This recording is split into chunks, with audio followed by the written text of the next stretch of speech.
सर्वप्रथम आप सभी को शुभ संध्या। कक्षा की शुरुआत करने की मैं घोषणा करता हूँ।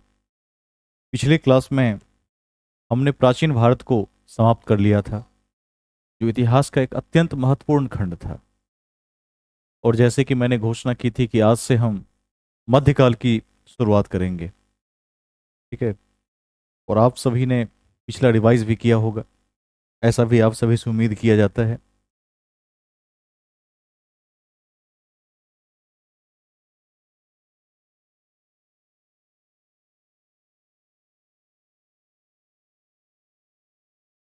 तो हमारा जो आज का टॉपिक होगा वो होगा मध्यकालीन भारत। मध्यकाल को आरंभ करने से पहले एक बार हम लोग प्राचीन भारत का तेजी से सिंहावलोकन कर लेंगे, ठीक है।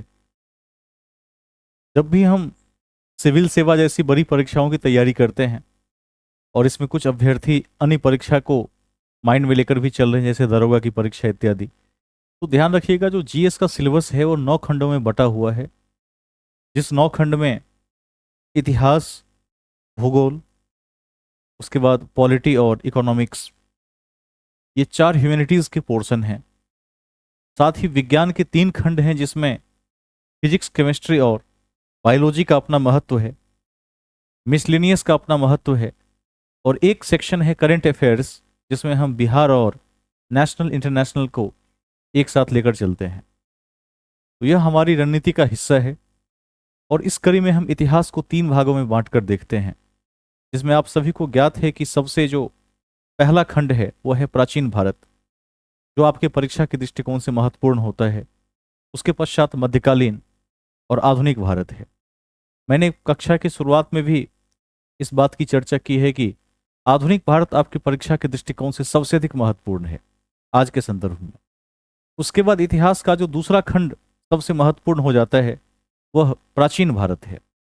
लेकिन मध्यकालीन को इग्नोर नहीं कर सकते। इग्नोर इसलिए नहीं कर सकते क्योंकि कई बार ऐसा होता है कि किसी परीक्षा में यदा कदा मध्यकालीन ही अधिक आ जाता है। तो हमें सभी खंडों को बराबर लेकर चलना चाहिए और मध्यकालीन का भी अपना महत्व है। जब हम प्राचीन भारत को देखते हैं तो हम देखते हैं कि पाषाण काल से हम शुरुआत करते हैं, जहां कई हजार साल पहले से लेकर और वर्तमान तक का हम अध्ययन करते हैं। और उसमें हम देखते हैं कि सिंधु घाटी की सभ्यता महत्वपूर्ण है। हम देखते हैं कि वैदिक संस्कृति और आर्यों के आगमन ने देश के स्थिति परिस्थिति को किस तरह से बदला और आज भी वैदिक काल का प्रभाव समाज पर कितना अधिक है। 6ठी सदी ईसा पूर्व में चाहे क्रांति का युग हो, द्वितीय नगरीकरण हो, अथवा एक अखिल भारतीय राजवंश के रूप में यदि हम मौर्य साम्राज्य को देखें, तो यह सब उल्लेखनीय हो जाता है। और आज के परिप्रेक्ष्य में जो भारत है, उस भारत के इतिहास के रूप में हम इसका अध्ययन करते हैं। हम देखते हैं कि गुप्त और गुप्तोत्तर काल भी कम महत्वपूर्ण नहीं है। गुप्त काल को इतिहास का स्वर्ण युग कहा गया है, जबकि गुप्तोत्तर काल में भी कुछ बातें बड़ी उल्लेखनीय हैं, बहुत महत्वपूर्ण है। और इस कड़ी में जब वैदिक सभ्यता का पतन होता है तो हम बीच में देखते हैं कि बौद्ध और जैन ने अपनी अहम भूमिका निभाई और समाज के वंचित वर्गों को एक समान प्लेटफॉर्म पर लाकर खड़ा करने में अपना सहयोग दिया। इस प्रकार हमने प्राचीन भारत के समस्त टॉपिक्स को देखा है और आज हम मध्यकाल में हैं। मैंने पिछली क्लास में चर्चा की कि हर्षवर्धन की मृत्यु के साथ 647 ईस्वी को एक टर्निंग पॉइंट माना जाता है। और उस पॉइंट से हम मानते हैं कि यहाँ से प्राचीन समाप्त हुआ और यहाँ से मध्यकाल की शुरुआत होती है, ऐसा हम मानकर चलते हैं और प्राचीन भारत को एक टेक्निकल अंत देते हैं। लेकिन ध्यान रखिएगा कि जब हर्षवर्धन ने जब कन्नौज को अपनी सामरिक राजधानी बनाई, तो हर्ष की मृत्यु के बाद कन्नौज को लेकर ही त्रिपक्षीय संघर्ष हुए, जिसमें पाल प्रतिहार और राष्ट्रकूट 3 वंशों के बीच संघर्ष हुए और यहीं से मध्यकाल की शुरुआत मानी जाती है। और इस तीनों के त्रिपक्षीय संघर्ष में प्रतिहारों की जीत हुई, इसको ध्यान रखिएगा। जबकि यह भी ध्यान रखेंगे कि कन्नौज को लेकर जो बाद में 200 वर्षों तक संघर्ष चला, उस संघर्ष में राष्ट्रकूट दक्षिण भारतीय शासक थे, ठीक है। यह आपकी परीक्षा के दृष्टिकोण से उल्लेखनीय होगा। तो एक बार हम फ्रेम करके देखते हैं, बनाकर देखते हैं कि हमें इसमें किन तथ्यों का अध्ययन करना है, मध्यकाल को हम कितने भागों में बांट सकते हैं, मध्यकाल की रणनीति क्या है, ठीक है। तो कॉपी के शीर्ष पर या जहां से भी आप शुरुआत करते हैं वहां आप लिखेंगे मध्यकालीन भारत।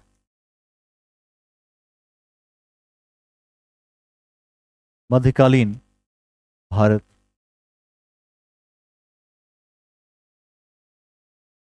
ये आपका हेडिंग होगा।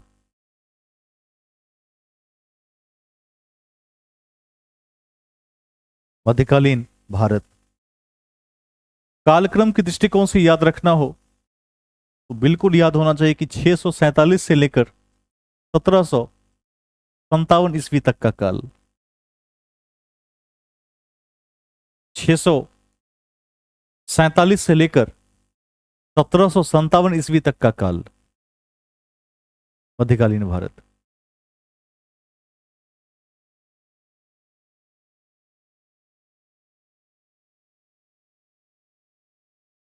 ठीक है। अब हम इसमें क्या देखेंगे? तो अब हम देखेंगे इसमें कि मध्यकाल को हम कितने खंड में बांट सकते हैं। तो परीक्षा के दृष्टिकोण से या इतिहास के भी दृष्टिकोण से मध्यकाल को हम 3 खंडों में बांटकर देखने की कोशिश करते हैं, जिसमें आपका जो सबसे पहला खंड है वह है पूर्व मध्यकाल।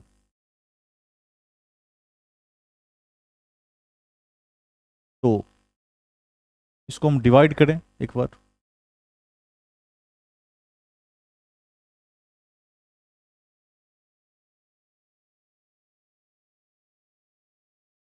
सबसे पहला खंड है पूर्व मध्यकाल।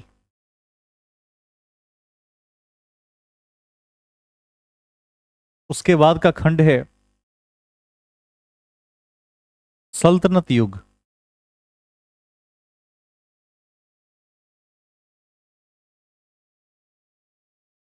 और अंतिम खंड है मुगल काल।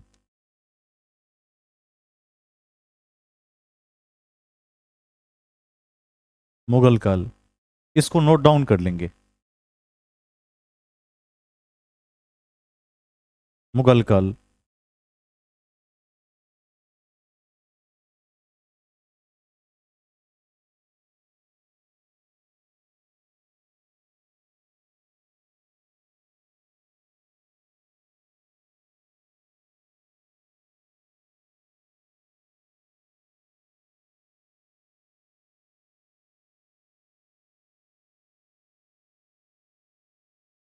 यह 3 कालक्रम है, इसको ध्यान में रखेंगे। जो पूर्व मध्यकाल है उसकी समय सीमा है 647 से 1206 ईस्वी। उसके बाद है दिल्ली सल्तनत का युग, जो 1206 से लेकर 1526 तक है। और उसके पश्चात है मुगल काल, 1526 से लेकर 1757 ईस्वी। इसको ध्यान रखिएगा।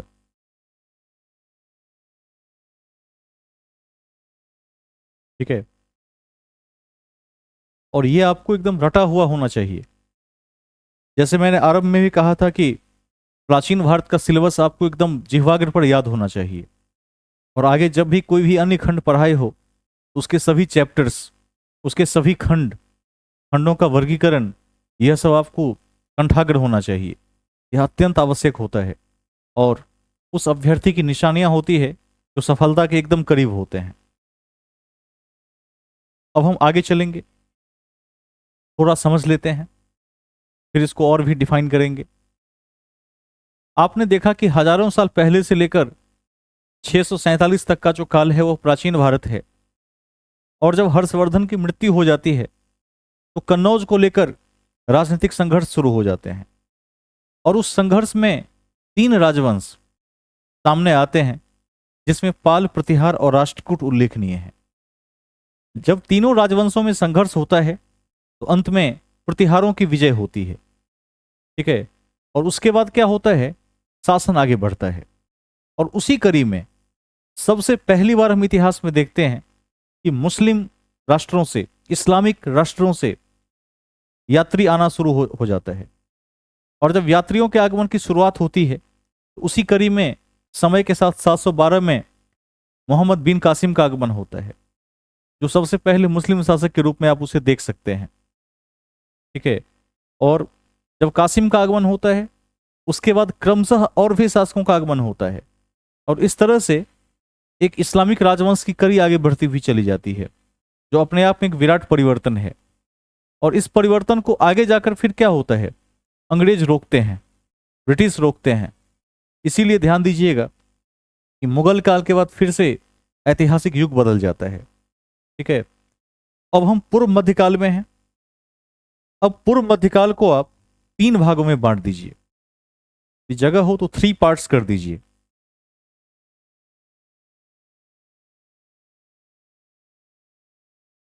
जगह ना हो तो अगले पेज में लिख दीजिए।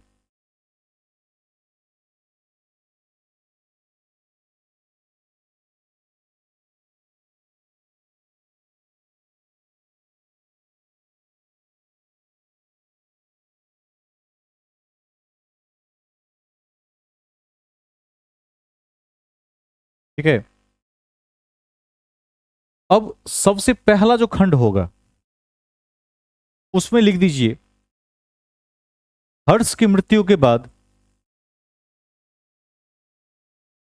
हर्ष की मृत्यु के बाद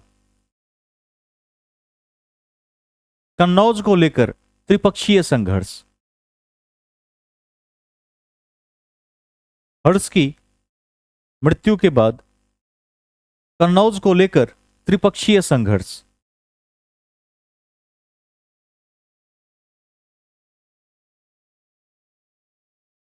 ठीक है। 3 पक्षों में संघर्ष हो रहा है, जिसको हम आगे व्याख्या के साथ भी देखेंगे। लिख दिया। हर्ष की राजधानी कन्नौज के पहले कहां थी, कौन बताएंगे? थानेश्वर थी। ठीक है। त्रिपक्षीय संघर्ष। अब इसी में जो दूसरा है उसमें लिखिए, विदेशी आक्रमण। विदेशी आक्रमण। विदेशी आक्रमण।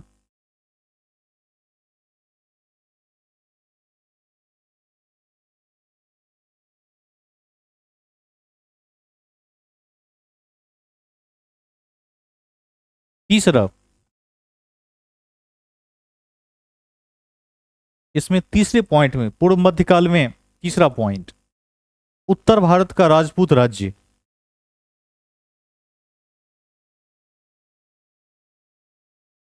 उत्तर भारत का राजपूत राज्य।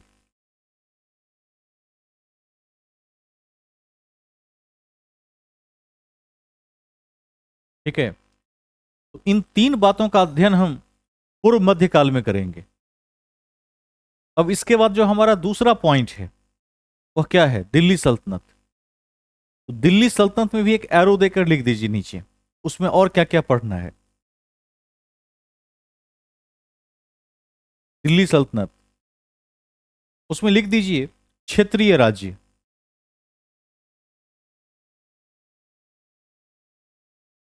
क्षेत्रीय राज्य। अब क्षेत्रीय राज्य में किसको पढ़ना है, तो 2 राज्यों को पढ़ना है।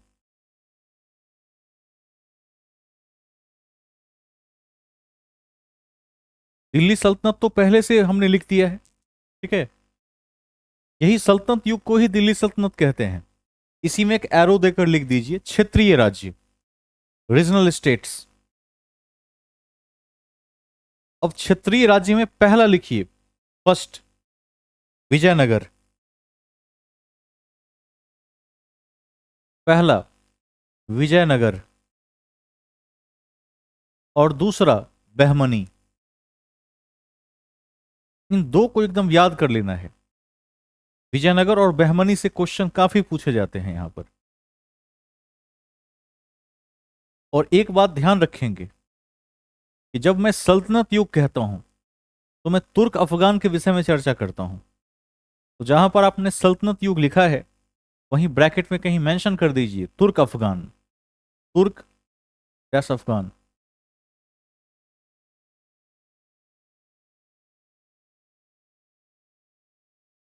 ठीक है। अब इसके बाद जो तीसरा है वह है मुगल काल। मुगल काल में 1526 से लेकर 1757 में हम सभी मुगल सम्राटों को देखेंगे। बीच में हम क्या करते हैं, तो बीच में हम किसको देखते हैं, एक और भी शासक है, उसका क्या नाम है, जिसने जीटी रोड बनवाया था, तो शेरशाह सूरी को भी बीच में देखते हैं। लेकिन इस सब के अलावा भी कुछ और देखते हैं, जिस पर अभी हाल ही में एक मूवी रिलीज हुई है, छावा, मराठा साम्राज्य। तो हम उसी काल में मराठा साम्राज्य को भी देखते हैं, क्योंकि मराठा एक ऐसा साम्राज्य रहा जो मुगलों को लगातार चुनौती देता हुआ रहा। और अंत में कहते हैं कि औरंगजेब जब मराठों से टक्कर ले रहा था, तो महाराष्ट्र में ही औरंगजेब की मृत्यु भी हो गई। अंततः मराठों पर विजय नहीं पा सके, और बाद में मराठों का विस्तार अफगानिस्तान से लेकर बंगाल तक फैल गया था। ये आप बाद के इतिहास को देखेंगे। इसमें एरो का चिन्ह देकर लिख दीजिए क्षेत्रीय राज्य।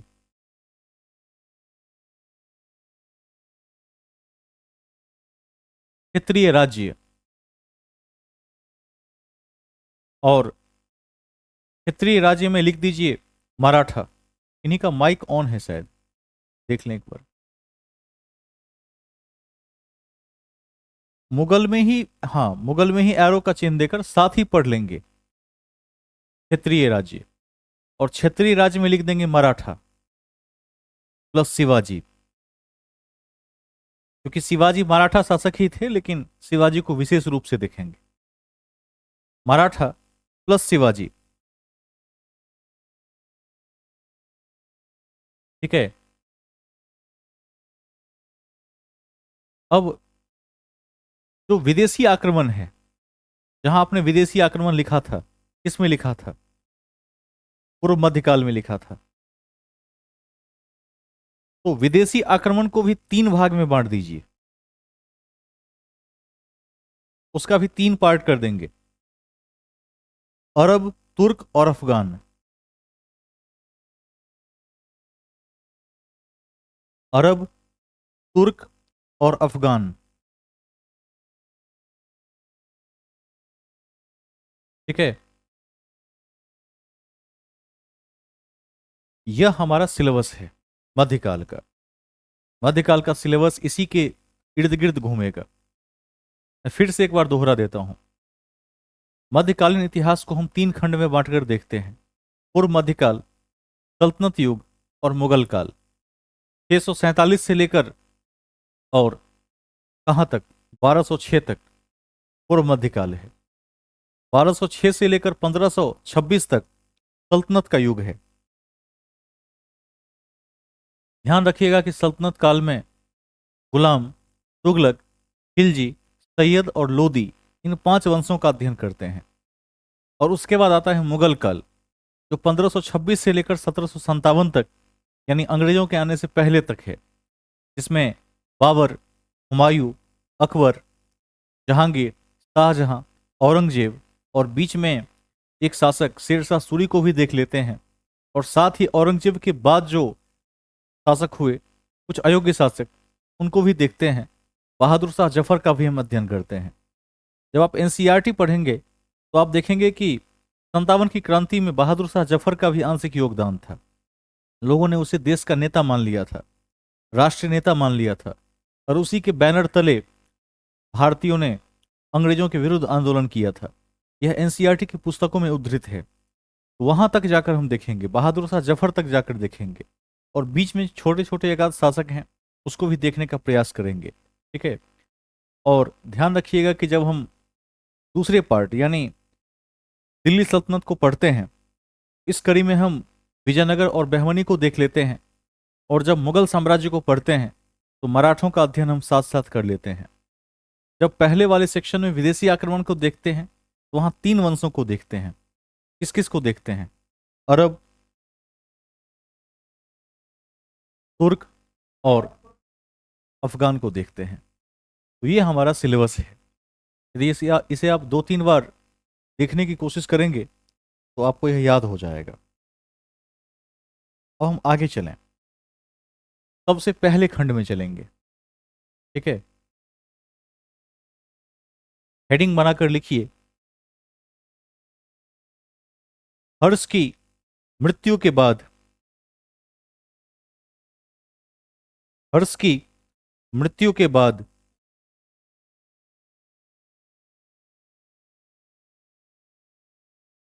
कन्नौज को लेकर त्रिपक्षीय संघर्ष। हर्ष की मृत्यु के बाद कन्नौज को लेकर त्रिपक्षीय संघर्ष।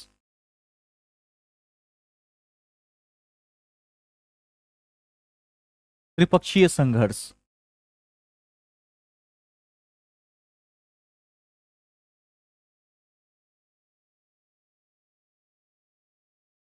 ठीक है, त्रिपक्षीय संघर्ष।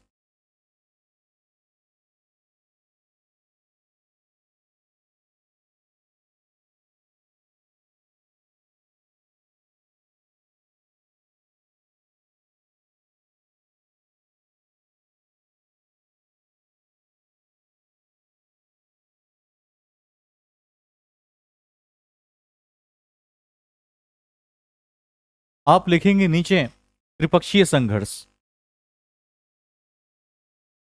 और इसको दो पार्ट में डिवाइड कर देंगे, तो ज्ञात रहेगा किस किस चीज का अध्ययन करना है।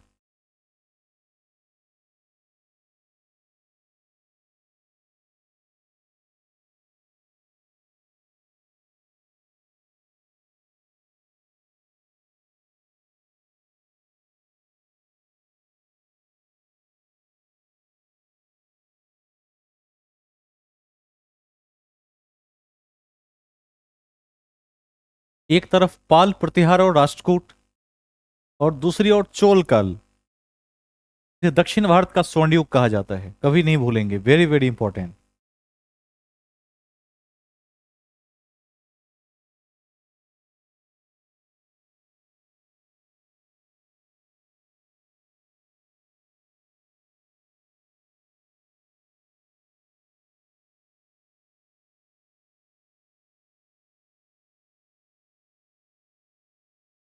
ठीक है, इसको नोट डाउन कर लीजिए।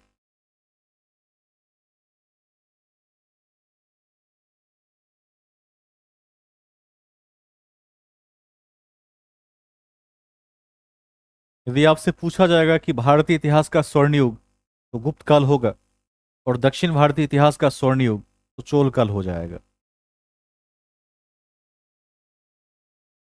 अब हेडिंग बनाएंगे और हेडिंग में लिखेंगे त्रिपक्षीय संघर्ष।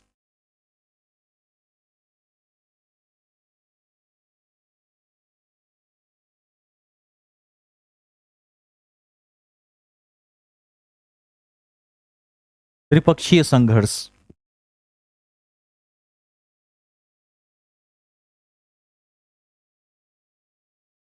अब इसमें फर्स्ट पॉइंट लिखिए, पहला बिंदु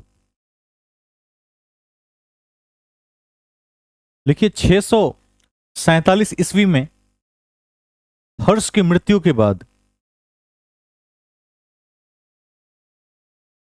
647 ईस्वी में हर्ष की मृत्यु के बाद,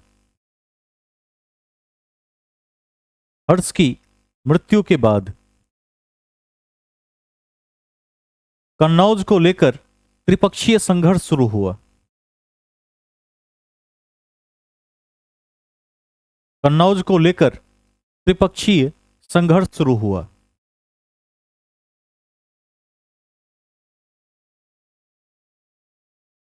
संघर्ष शुरू हुआ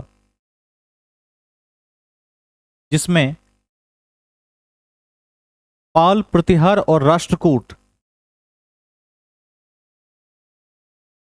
जिसमें पाल प्रतिहार और राष्ट्रकूट ने हिस्सा लिया, हिस्सा लिया। पाल प्रतिहार और राष्ट्रकूट ने हिस्सा लिया।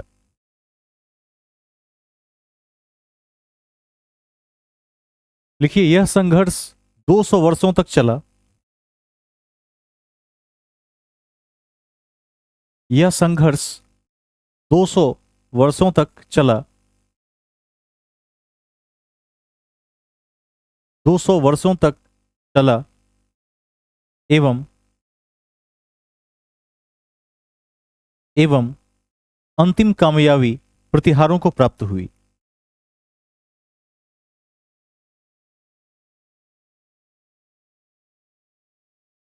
अंतिम कामयाबी प्रतिहारों को प्राप्त हुई। अंतिम कामयाबी प्रतिहारों को प्राप्त हुई। नोट में लिख दीजिए, राष्ट्रकूट दक्षिण भारतीय शासक थे।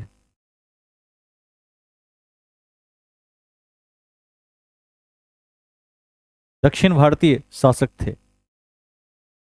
ठीक है, अब हम क्या करेंगे? अब हम तीनों वंश को अलग अलग देखेंगे। पाल वंश को देखेंगे, प्रतिहार को देखेंगे, राष्ट्रकूट को देखेंगे, और जिस वंश में जो शासक उल्लेखनीय है उसके विषय में एक आध बिंदुओं को याद रखते हुए चलेंगे। अगला हेडिंग होगा पाल वंश।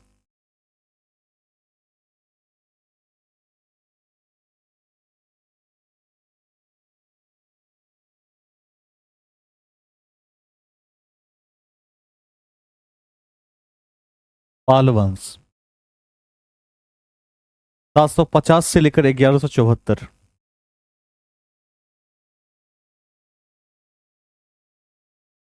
ईस्वी।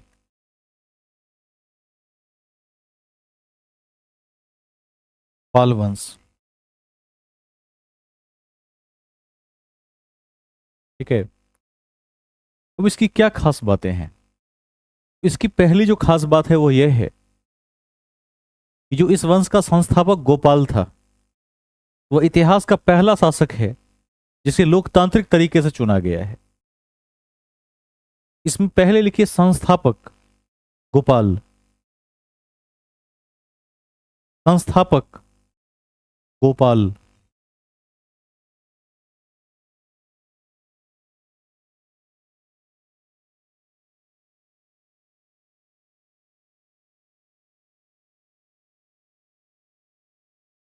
नेक्स्ट पॉइंट,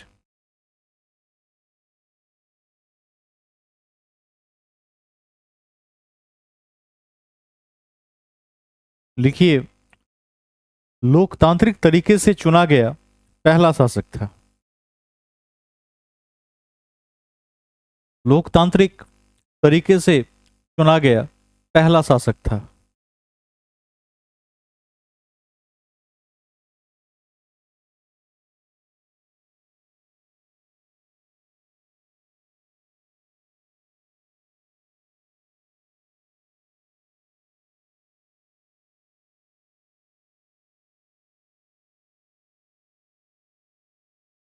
लोकतांत्रिक तरीके से चुना गया पहला शासक था। लास्ट पॉइंट इसमें, नालंदा में अनेक विहार बनवाए। नालंदा में अनेक विहार बनवाए। नालंदा में अनेक विहार बनवाए। ठीक है, तीन बातें याद रखिए, मध्यकाल में शॉर्टकट में याद रखते हुए चलिए चीजों को। नेक्स्ट, धर्मपाल।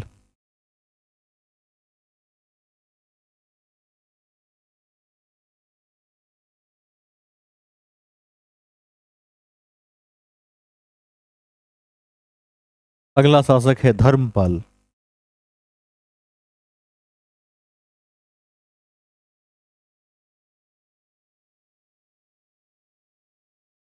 अब धर्मपाल के विषय में भी कुछ बातें महत्वपूर्ण होंगी। तो धर्मपाल के विषय में जो सबसे पहली महत्वपूर्ण बात है वह यह है कि धर्मपाल को उत्तरापथ स्वामी कहा गया है। अब उत्तरापथ स्वामी क्यों कहा गया है धर्मपाल को, यह कौन बताएंगे? कोई भी, कि धर्मपाल को उत्तरापथ स्वामी क्यों कहा गया है?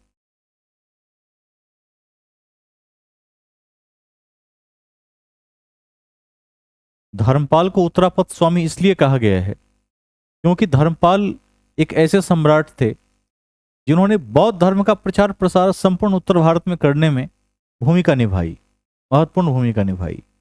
इसीलिए इन्हें उत्तरापद स्वामी भी कहा गया। ये पहली विशेषता है धर्मपाल की।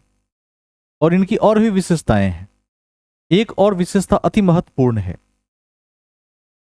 एक सोमपुर महाविहार है जिसका संबंध बौद्ध धर्म से है और बांग्लादेश में है। तो सोमपुर महाविहार की नींव धर्मपाल ने ही रखी थी, इसको नहीं भूलेंगे।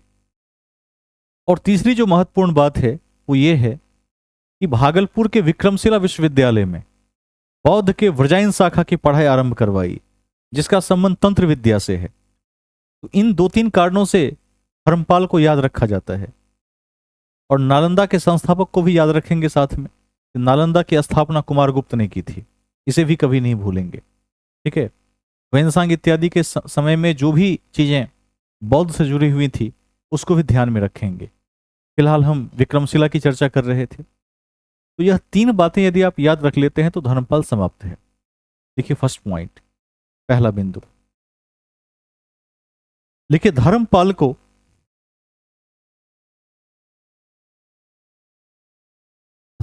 को उत्तरापद स्वामी कहा गया है। धर्मपाल को उत्तरापद स्वामी कहा गया है। उत्तरापद स्वामी कहा गया है क्योंकि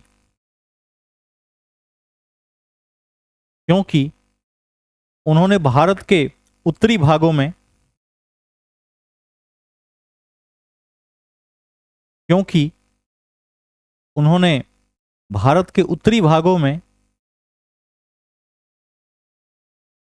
बौद्ध धर्म के प्रसार में महत्वपूर्ण भूमिका निभाई। भारत के उत्तरी भागों में बौद्ध धर्म के प्रसार में महत्वपूर्ण भूमिका निभाई। महत्वपूर्ण भूमिका निभाई। नेक्स्ट पॉइंट,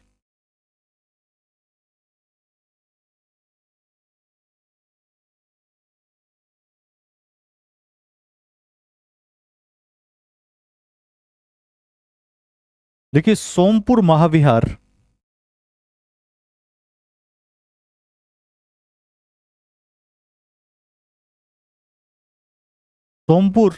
महाविहार की नींव रखी। सोमपुर महाविहार की नींव रखी।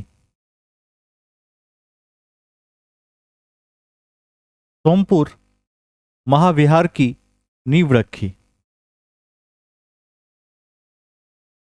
नींव रखी। ठीक है। बांग्लादेश में है, कभी नहीं भूलेंगे।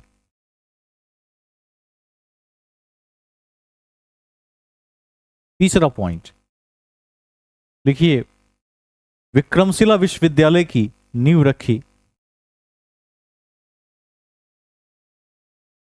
कहां पर है विक्रमशिला विश्वविद्यालय? भागलपुर में है। विक्रमशिला विश्वविद्यालय की नींव रखी।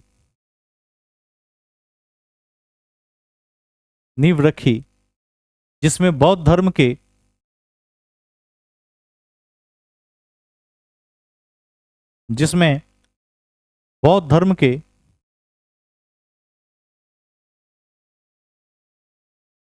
वज्रयान शाखा की पढ़ाई होती थी।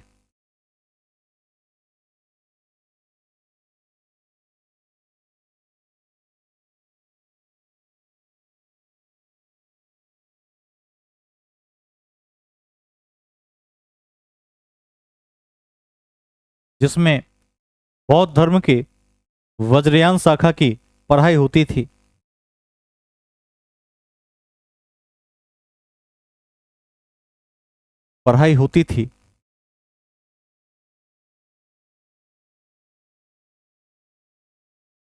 बौद्ध धर्म के वज्रयान शाखा की पढ़ाई होती थी। यह एक तांत्रिक विश्वविद्यालय था जो भागलपुर में अवस्थित है। यह एक तांत्रिक विश्वविद्यालय था जो भागलपुर में अवस्थित है।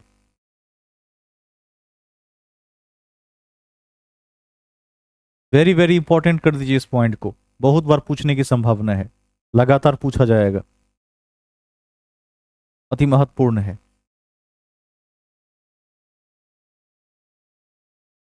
ठीक है। अब एक तथ्य और भी ध्यान रखेंगे, जब हम बीपीएससी का मेंस लिखते हैं तो पाल कला, मौर्य कला, पटना कलम चित्रकारी, यह सब उस परीक्षा के महत्वपूर्ण पॉइंट्स होते हैं वहां पर, जहां से क्वेश्चन आते हैं। तो इसी कड़ी में दो व्यक्तियों का नाम कभी नहीं भूलना है, एक धीमान और दूसरा विट्ठल पाल। ये दोनों कांस्य कला के विशेषज्ञ थे, जिसका संबंध पाल कला से है, और उसका संबंध क्या है, धर्मपाल से ही है। धर्मपाल के समय में ही दोनों कला विशेषज्ञ मौजूद थे। इसको लिख दीजिए। देखिए, इन्हीं के समय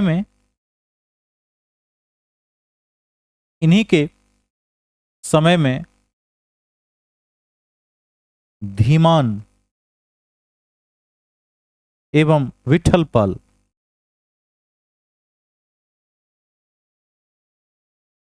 इन्हीं के समय में धीमान एवं विट्ठल पाल, धीमान एवं विट्ठल पाल कांस्य कला के विशेषज्ञ थे। कांस्य कला के विशेषज्ञ थे, ब्रैकेट में पाल कला,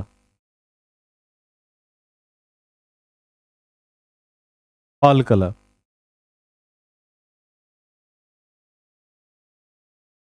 ठीक है, पाल कला।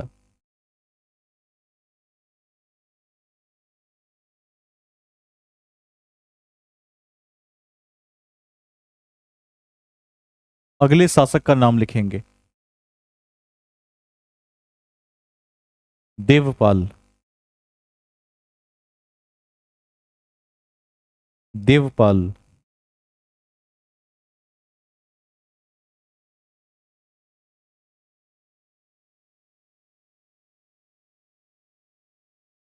देवपाल के विषय में दो तथ्य महत्वपूर्ण हैं, जो परीक्षा के दृष्टिकोण से उल्लेखनीय है।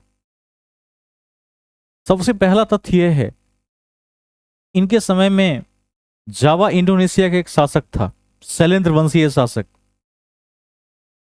बलपुत्र देव, जिन्होंने नालंदा में, ठीक है, बौद्ध विहार बनाने की अनुमति मांगी थी।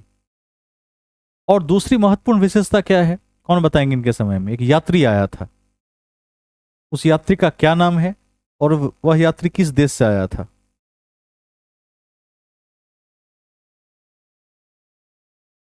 वह यात्री था अरब यात्री सुलेमान, जो इन्हीं के समय में भारत आया था। और पाल वंश को क्या कहा? रोहामी कहा।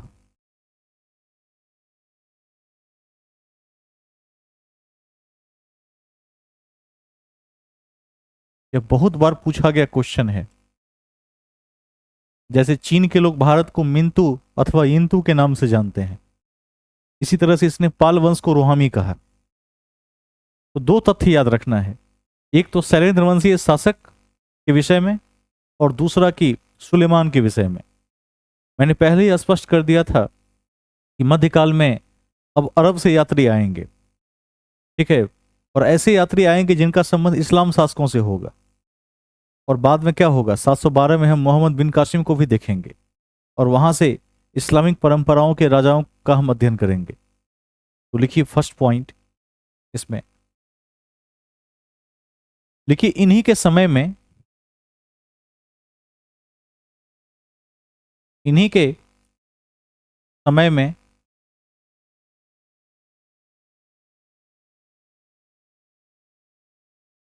इन्हीं के समय में शैलेंद्र वंशीय शासक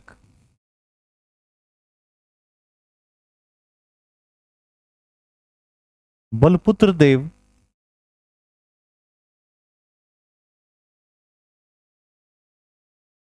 शैलेंद्र वंशीय शासक बलपुत्र देव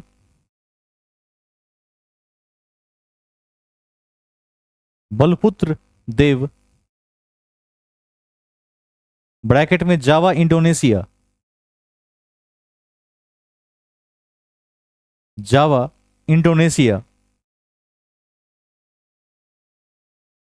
बलपुत्र देव को नालंदा में, नालंदा में बौद्ध विहार बनाने की अनुमति दी। नालंदा में बौद्ध विहार बनाने की अनुमति दी, अनुमति दी।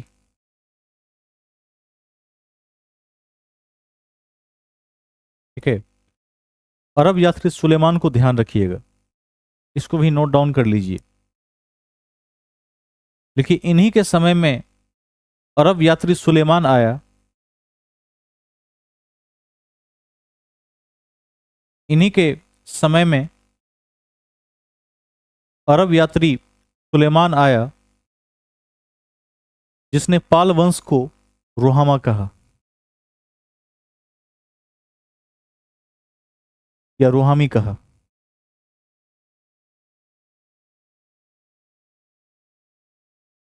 जिसने पाल वंश को रोहामा कहा। रोहामी भी लिखा रहता है, रोहामी ऑब्लिक रोहामा लिख देंगे, जो रहेगा वो उत्तर टिक कर देंगे।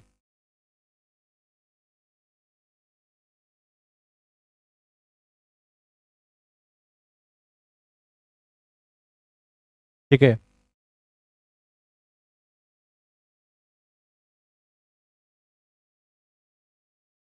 अगले शासक का नाम लिखिए महीपाल। महीपाल।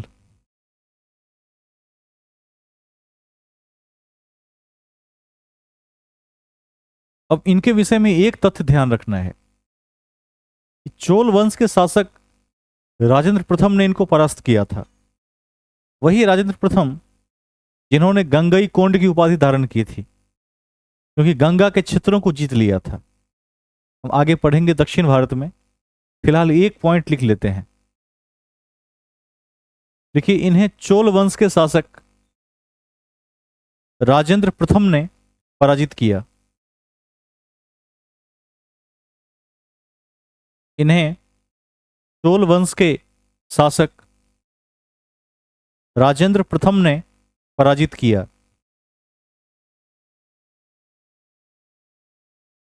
जिन्होंने जिन्होंने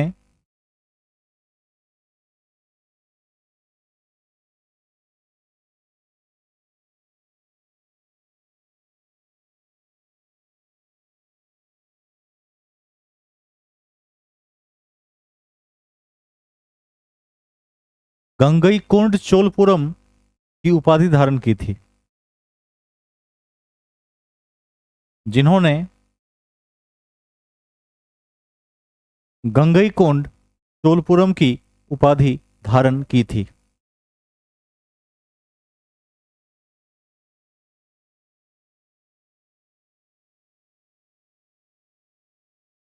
ठीक है। अगले शासक का, हाँ,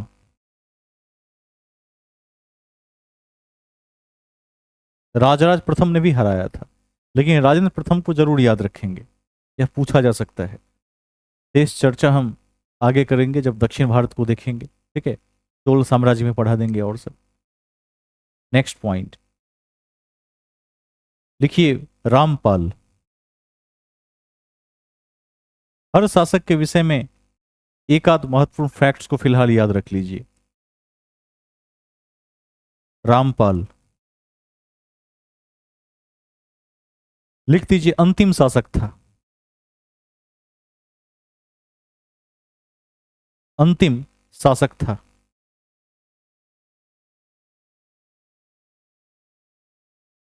अंतिम शासक था। ठीक है।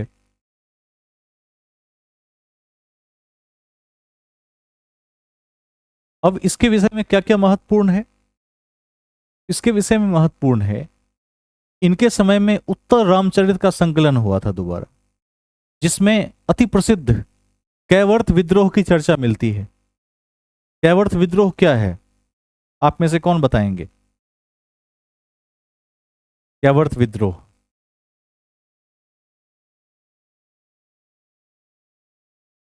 कैवर्त विद्रोह में पहली बार कृषकों ने इतिहास में सामंत का विरोध किया था, सामंतवाद का विरोध किया था, जिसका संबंध बंगाल से है और वेरी वेरी इंपॉर्टेंट क्वेश्चन के रूप में इसे पूछा जाता है। ठीक है, इसको लिख दीजिए, पहला पॉइंट लिखिए सबसे पहले।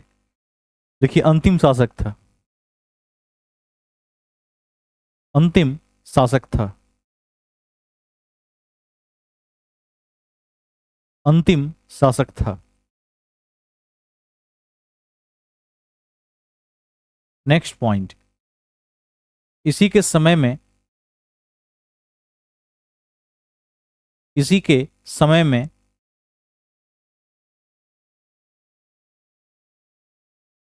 उत्तर रामचरित का संकलन हुआ।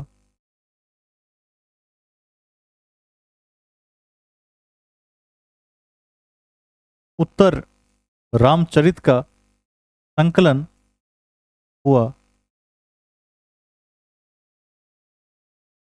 जिसमें बंगाल के कैवर्त विद्रोह की चर्चा है।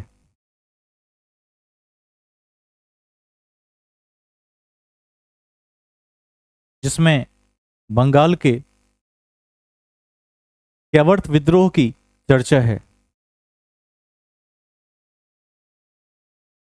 कैवर्त विद्रोह की चर्चा है।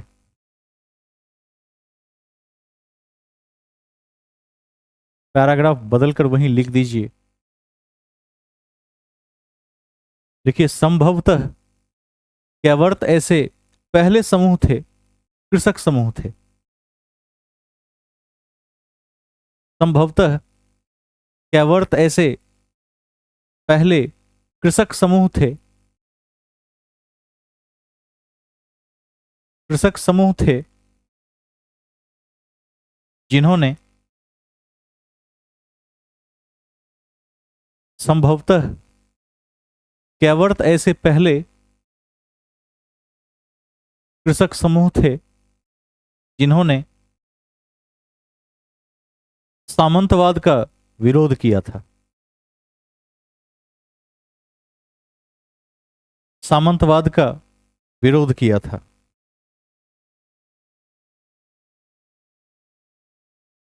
ब्रैकेट में उत्तरी बंगाल से संबंधित,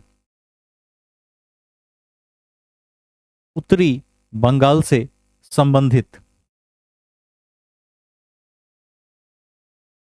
उत्तरी बंगाल से संबंधित।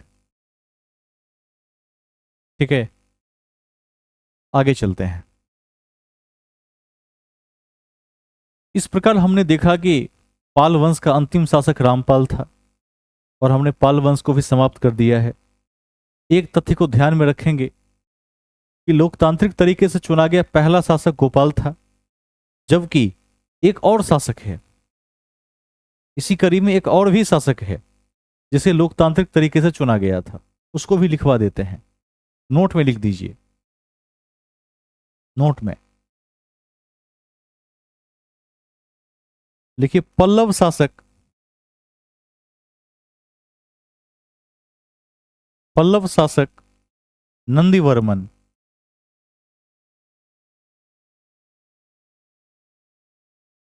पल्लव शासक नंदीवर्मन भी लोकतांत्रिक तरीके से चुने गए थे।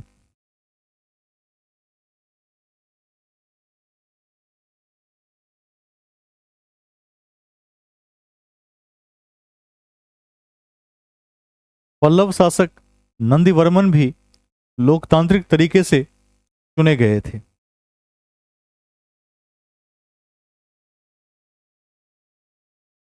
हेडिंग में लिखिए प्रतिहार, प्रतिहार। ध्यान रखिएगा कि त्रिपक्षीय संघर्ष के विजेता यही हैं, प्रतिहार, जिनकी जीत हुई थी उसमें 200 वर्षों के संघर्ष में। प्रतिहार।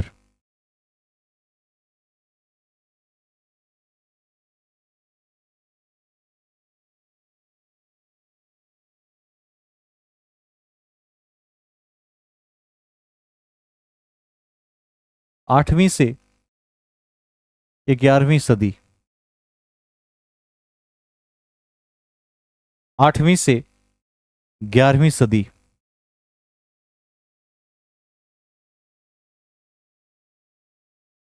अब प्रतिहारों में हम उन्हीं शासकों को देखेंगे जिनका ऐतिहासिक महत्व रहा है, लेकिन संस्थापक को जरूर ध्यान रखेंगे।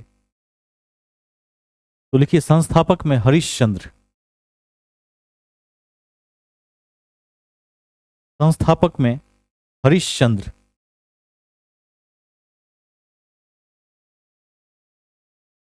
ठीक है, हरिश्चंद्र। अब इसके बाद भी और भी शासक हैं इसमें, जैसे नागभट्ट वन है, तो केवल नाम लिख लेते हैं सबका, लेकिन जहां मुझे लगेगा कि यहां से क्वेश्चन आ सकता है उसके विषय में लिखवा देंगे। सबको याद रखने की कोई आवश्यकता नहीं है। तो इसमें लिखिए अब अन्य महत्वपूर्ण शासक, अन्य महत्वपूर्ण शासक, अन्य महत्वपूर्ण शासक।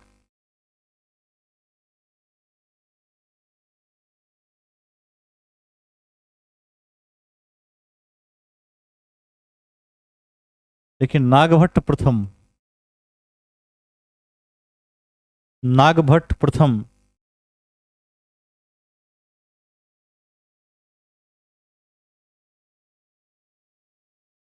वत्सराज प्रथम,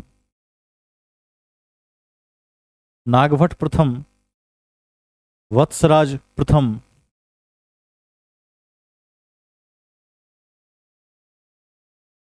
अब इसके विषय में दो बातें उल्लेखनीय हैं। इसको दो पार्ट में डिवाइड कर दीजिए। ठीक है, पहला लिखिए,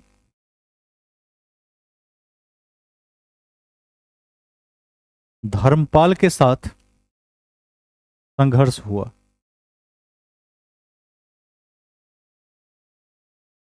धर्मपाल के साथ संघर्ष हुआ।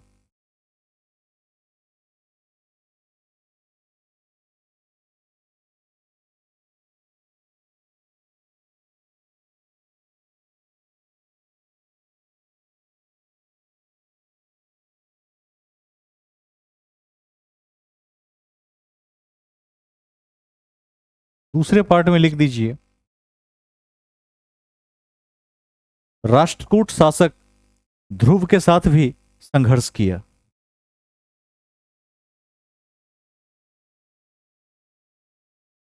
राष्ट्रकूट शासक ध्रुव के साथ भी संघर्ष किया। दो बातें याद रख लीजिए, पहला धर्मपाल के साथ संघर्ष किया, और दूसरा राष्ट्रकूट शासक ध्रुव के साथ संघर्ष किया। ठीक है, ये दो बातें इसमें याद रख लीजिए। अब अगले शासक का नाम लिखिए, नागभट्ट द्वितीय, नागभट्ट द्वितीय। देखिए, इन्होंने कन्नौज को राजधानी बनाया। इन्होंने कन्नौज को राजधानी बनाया।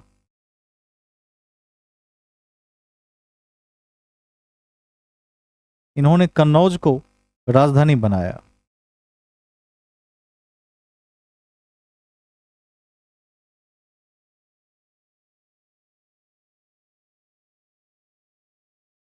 ठीक है, एक टेस्ट आपका छूट रहा था संगम काल का, देखते हैं कि यदि वो मिल जाता है तो उसे आज पूरा कर ही लेते हैं।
ठीक है।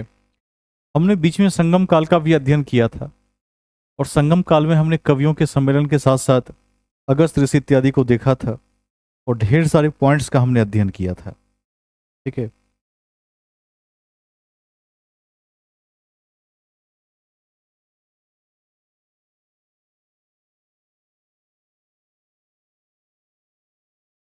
शुरुआत करते हैं। आपके सामने क्वेश्चन बैंक है। इसमें पहला क्वेश्चन है, निम्नलिखित राजवंशों में किसका उल्लेख संगम साहित्य में नहीं है? सोचकर जवाब दीजिए। वेरी गुड, कदम वंश।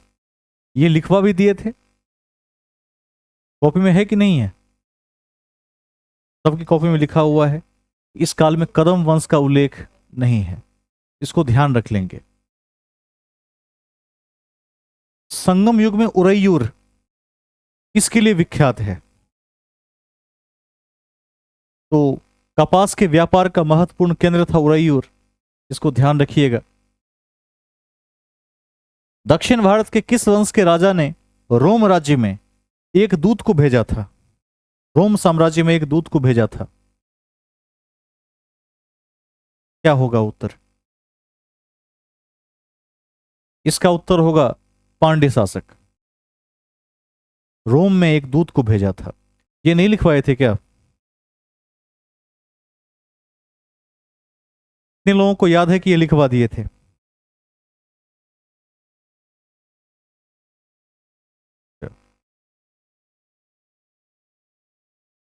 एक बार देख लेते हैं कि ये लिखवाए थे कि नहीं लिखवाए थे।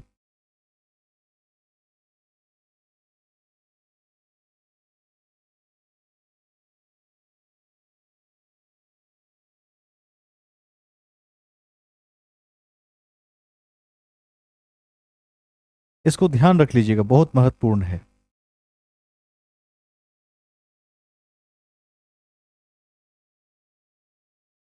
ठीक है। पांड्य के विषय में ये महत्वपूर्ण है, इसको ध्यान रख लीजिएगा। चौथे क्वेश्चन को देखते हैं।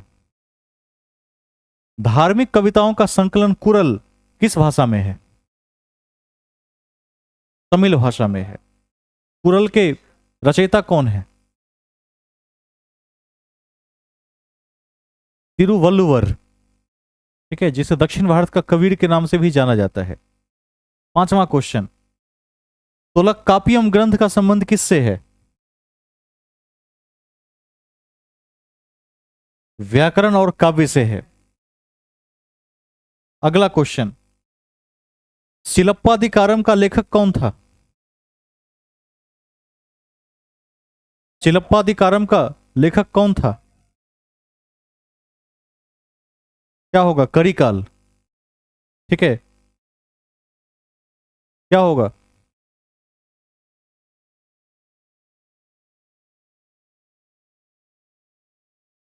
एक मिनट।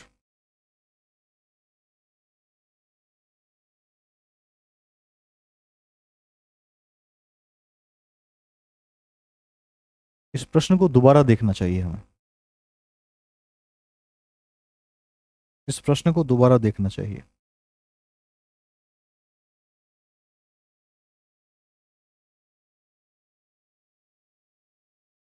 इसका जो उत्तर होना चाहिए इलांगो आदिगल होगा, इसको ध्यान रख लीजिएगा, करिकाल नहीं होगा। सिलप्पाधिकारम के लेखक इलांगो आदिगल थे, इसको ध्यान में रख लेंगे। ठीक है, आगे चलते हैं। Next question, question number 7, 7।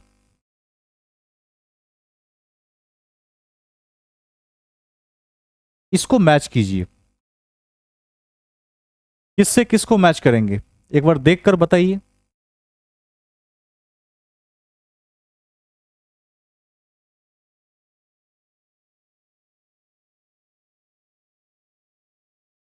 इसका उत्तर डी होगा। इसका उत्तर डी होगा। अब देखिए, मैच करते हैं। तिरुकुरल। ठीक है, तो तिरुकुरल का क्या होगा? कौन बताएंगे?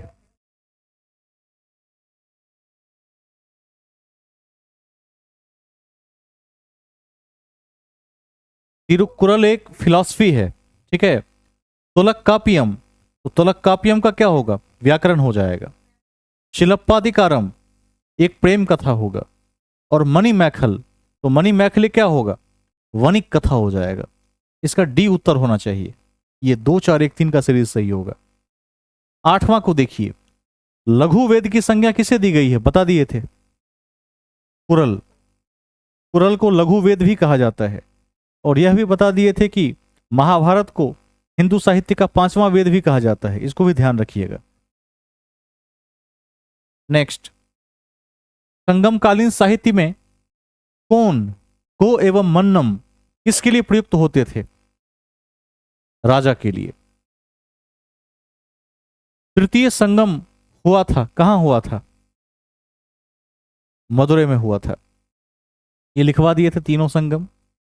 और उसके बाद किस ऋषि के बारे में कहा जाता है कि उन्होंने दक्षिण भारत का आर्यीकरण किया और आर्य बनाया, अगस्त ऋषि होगा, ठीक है। अगस्त ऋषि के बारे में यह भी कहा जाता है कि क्या कहा जाता है, समुद्र की एक कथा है, क्या है उनके विषय में, संपूर्ण सागर को सुखा दिया था, ठीक है। संपूर्ण सागर को ही सुखा दिया था, पी गए थे उठाकर। तो यह भी एक कथा प्रचलित है, उस समय में हो भी सकता था, ठीक है। इस संसार में कुछ भी संभव हो सकता है। तो उस युग को किसी ने देखा नहीं है, बस ये ग्रंथों में है। लेकिन वैसे देखिए, ऐसा संभव नहीं होता है। लेकिन यदि किसी व्यक्ति की वीरता और पराकाष्ठा चरम पर होती है तो फिर इस तरह के संज्ञाओं से उन्हें नवाजा जाता है, इसको ध्यान रखेंगे। ये हकीकत में आज के दृष्टिकोण में संभव कतई नहीं दिखता है, ठीक है। तो हमने संगम साहित्य के भी कुछ प्रश्नों को देख लिया है, रिवाइज करते रहेंगे इसका। एक आध प्रश्न डिफिकल्ट भी थे इसमें, शेष प्रश्न आसान थे। अब हम मध्यकाल में हैं। नागभट्ट द्वितीय के बाद के शासकों को हम अगले क्लास में देखेंगे। और अगली एक बड़ी क्लास के माध्यम से हम प्रतिहार को भी समाप्त कर लेंगे, राष्ट्रकूट को भी समाप्त कर लेंगे। और उसके बाद अन्य खंडों में चलेंगे जो महत्वपूर्ण बातें होंगी। वैसे कल शायद महाशिवरात्रि कल ही है। कल आप में से कितने अभ्यर्थी आने की इच्छुक हैं, वो हाथ खड़े कर दें।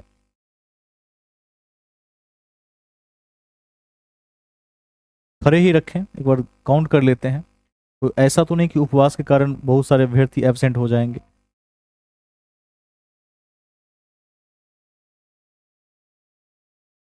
इसमें अभी भी सारे हाथ खड़े नहीं हैं।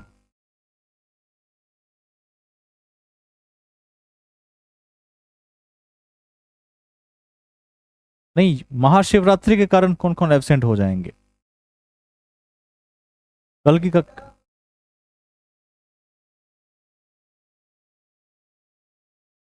कोई बात नहीं, शेष अभ्यर्थी,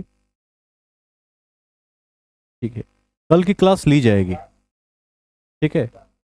कल की क्लास ली जाएगी और कल सभी प्रेजेंट हो जाइए। और कल हम मध्यकाल को आगे बढ़ाने की कोशिश करेंगे।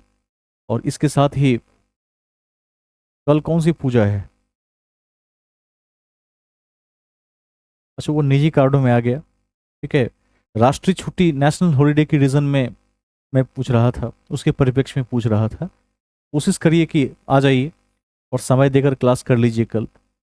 इन्हीं शब्दों के साथ कक्षा की आज मैं समाप्ति करता हूँ। पूछ लीजिए।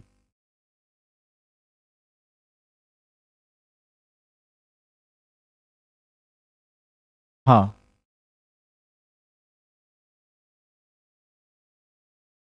हाँ,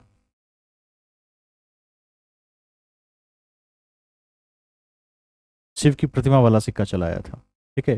वैसे कुषाणों ने भी स्वर्ण सिक्के जारी किए थे, ठीक है, ध्यान रखिएगा। लेकिन हिंद यवन शासक को ही इसका श्रेय जाता है भारत में, ठीक है। हिंद यवन को याद रखेंगे। कडफिसेस ने भी जारी किया था, लेकिन शिव मूर्ति अंकित सिक्कों को जारी किया था।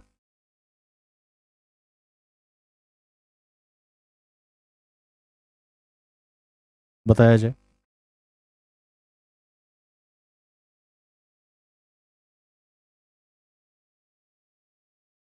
सुन रहा हूं, कहा जाए।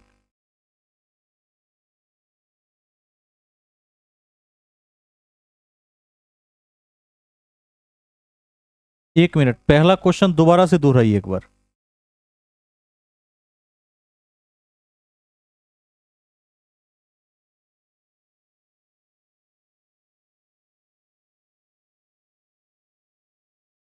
जैन धर्म होगा, ठीक है, बौद्ध नहीं होगा। आगे पढ़ेंगे हम लोग। हाँ,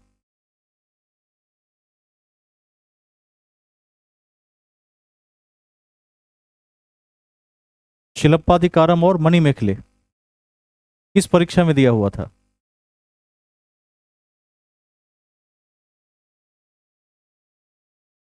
ऑप्शन क्या सब थे उसमें?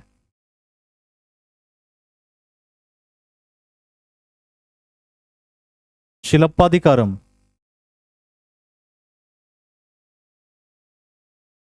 हाँ, वो सही दिया हुआ था।